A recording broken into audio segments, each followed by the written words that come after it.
وہ ہر وقت اسی سوچ میں مبتلا رہتا کہ اس نے ایسا کیا کیا ہے جس کی اسے اتنی بڑی سزا ملی ہے۔ اسے کبھی کبھی اپنی بیوی پر شک ہوتا، شاید بیٹوں کی موت میں اس کا کوئی ہاتھ ہے، لیکن وہ یہ سوچتا کہ کوئی ماں کبھی اپنے بچوں کو قتل نہیں کر سکتی۔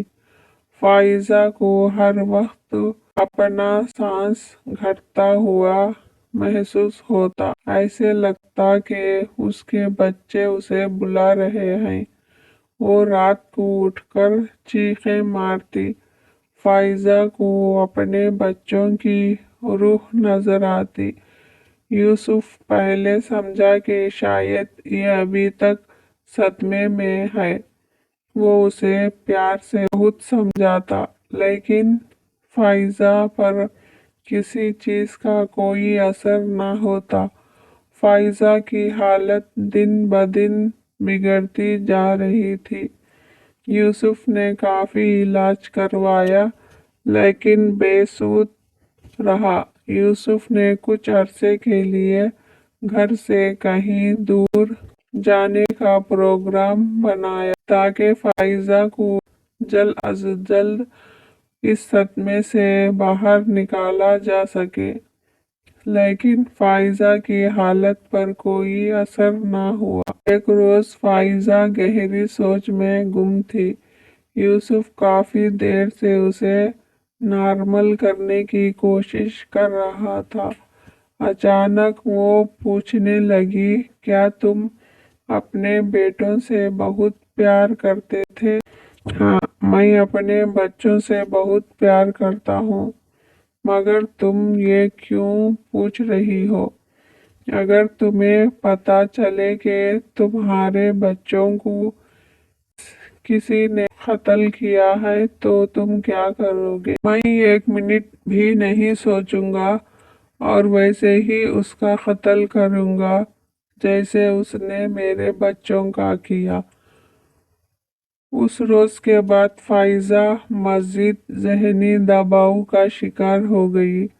اب وہ ذہنی کیفیت میں اپنے بیٹوں کو یاد کرتے ہوئے ایسی باتیں کرتی جن سے یوسف کے دل میں پھر شک پیدا ہونے لگا۔ ایک دن یوسف معمول سے جلدی گھر آ گیا۔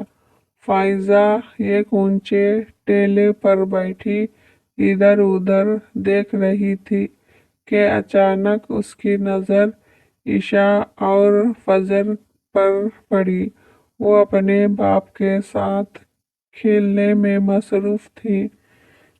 یہ دیکھ کر فائزہ کو خوشی محسوس ہوئی، ساتھ ہی ساتھ اسے اپنے بیٹوں کی شدید کمی بھی محسوس ہوئی۔ اسے ہر جگہ نہال اور بلال کی آوازیں اور شعلے نظر آنے لگے۔ اسے اپنا دماغ پھٹتا ہوا محسوس ہوا۔ اس کا سانس بند ہونے لگا۔ یوسف کی نظر اچانک فائزہ پر پڑی۔ اس کی بگڑتی حالت دیکھ کر یوسف اس کی طرف لپکا، لیکن فائزہ کے الفاظ نے اس کے قدم جما دیے۔ میں نے اپنے بچوں کو مار ڈالا، قتل کر دیا۔ میں نے اپنے بیٹوں کو۔ یوسف نے نفرت بھری نگاہ فائزہ پر ڈالی اور پوچھا، تم یہ سب کیسے کر سکتی ہو؟ تم نے اپنے ہاتھوں سے ہی اپنے بچوں کو مار دیا۔ تم کیسی ماں ہو؟ تم تو ماں کہلانے کے بھی لائق نہیں ہو۔ کوئی ماں اس حد تک ظالم نہیں ہو سکتی۔ تم نے ایسا کیوں کیا؟ یہ سب کچھ میں نے اپنی بیٹیوں کے لیے کیا ہے۔ تم ہر وقت نہال اور بلال سے پیار کرتے تھے۔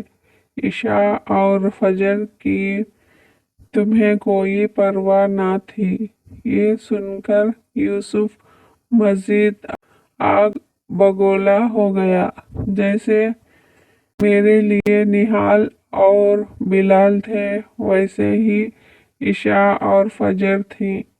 فرق میں نے نہیں کیا، فرق تمہاری سوچ میں تھا۔ تم ایک نفسیاتی مریضہ بن چکی ہو۔ میں اور میری بیٹیاں اب مزید تمہارے ساتھ نہیں رہ سکیں گے۔ آج تم نے اپنے بیٹوں کو اپنی بیٹیوں کے لیے مار دیا ہے، کل تم اپنی بیٹیوں کو کسی اور کے لیے مار دو گی۔ میں فجر اور عشاء کو لے کر ہمیشہ ہمیشہ کے لیے تمہاری زندگی سے دور چلا جاؤں گا، اور اب تمہاری سزا اور فیصلہ عدالت کرے گی۔ وہ فائزہ کو روتی چیختی چھوڑ کر بچوں کے پاس چلا گیا۔